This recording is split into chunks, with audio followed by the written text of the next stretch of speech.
I was sitting at a round table with executives one day, and a person that is highly successful, I could tell, was a little discouraged. And he said, "John, I've hit every goal of my life. And now I basically have lost my motivation and my passion." And I looked at him, I called him by name. I'll say Don, that wasn't his name. I said, "Don, the problem is you've been goal-oriented instead of growth-oriented. You see, if you and I are just goal-oriented, when we hit our goals, it's kind of like eureka, we've arrived, we celebrate, have a party, but then all of a sudden there's an emptiness like, okay, I've hit it. But if you're growth-oriented and establish goals within your growth-oriented journey, you'll hit those goals, but you'll look at it and say, hey, this is just another step towards my total growth. And I've never known a person who said, John, I've grown as big as I can ever grow, and I know as much as I can ever know, and so therefore I have nothing to accomplish. You see, if you're goal-oriented, you'll hit your goal and then be a little empty. But if you're growth-oriented, you'll never hit that goal. Just keep growing.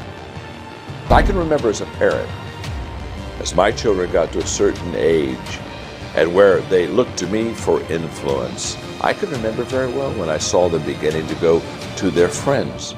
And that's where their influence began. And that's where their influence began to increase. As a parent, that got a little scary for me because I could see I was having a little less influence and the friends were having a little bit more.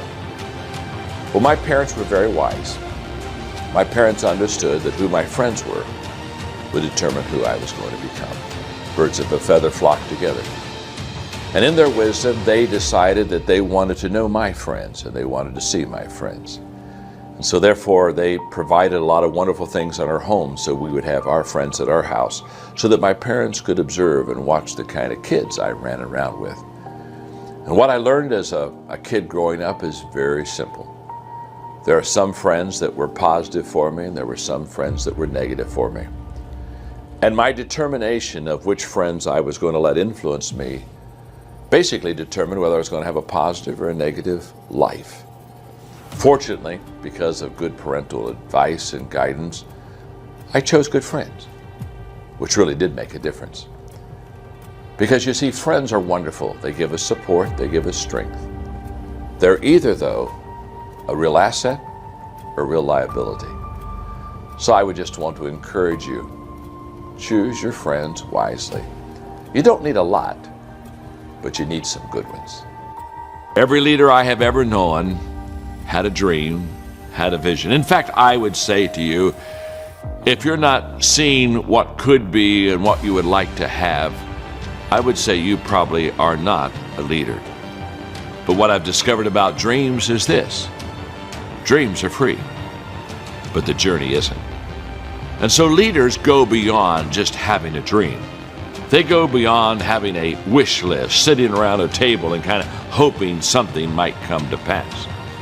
They understand that if they have a dream, if they're a dreamer, they have to pursue that. They have to take the journey. The dream's free, the journey isn't. And what leaders find is that when they go forth toward that dream, they continually have to pay that price. They continually have to realize that they make down payments on the dream they have. But there's one thing else I would like to say. All leaders realize that whatever they pay, it's worth the price, because dreams for them do come true. Passion often is linked with purpose. What I love to do is often what I should do.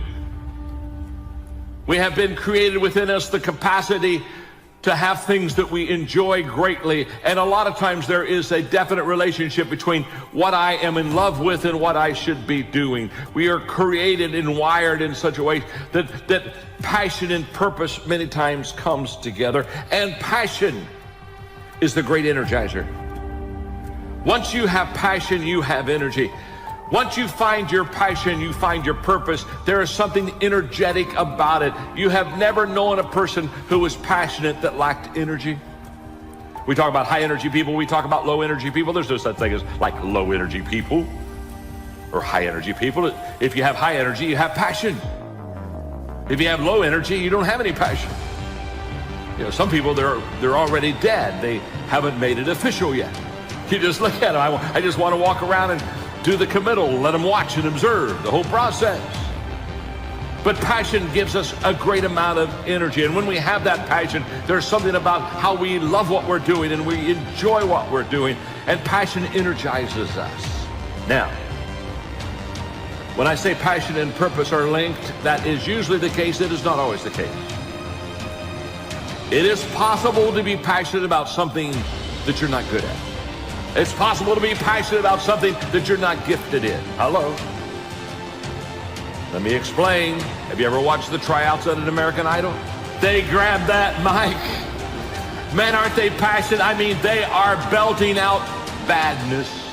But I mean, they're belting it out. I mean, they are sincere. They are loving it. They they are passionately bad. And every set in America, people grabbing remotes and hitting mute, and, oh, dear God, shut them up. Help them. Help me, help us all, heal them, heal me, strike me with deafness, do something, strike them with speechlessness. Oh, come on, just do it.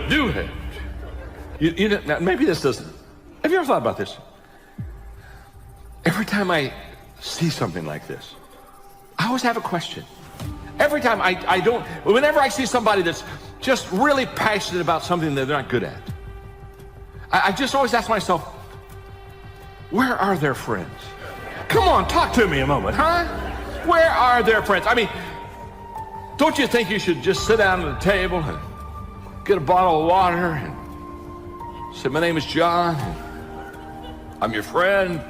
I just want you to know you can't sing. So it's possible to be passionate about something that you're not good at. But I know this, if you're passionate, that it will increase your energy. And the second thing that I've discovered about passion is it sets us apart. It sets us above the crowd. A person with passion always stands out. The world is so full of apathy. It's so full of average. It's so full of whatever. So once you have passion and once you have a sense of energy in your life, it just sets you apart. It distinguishes you. It already gives you what I would call a head start in success in life. You and I both know that God's gift to us is our potential, and our gift back to Him is what we do with our potential. Perhaps the greatest insult that we can ever give to our Creator is to be a slacker, to somehow have these gifts and have these opportunities and have this potential and do nothing with it. I would suggest today that you believe in yourself as much as God believes in you. He created you for greatness. Now, that's how He created you. You determine how great you become. He has already given you the potential, and He's already given you the opportunity. Your response? Either seize the moment in the day and become all that you possibly can be, or slack in the moment and basically rest and just let things come to you.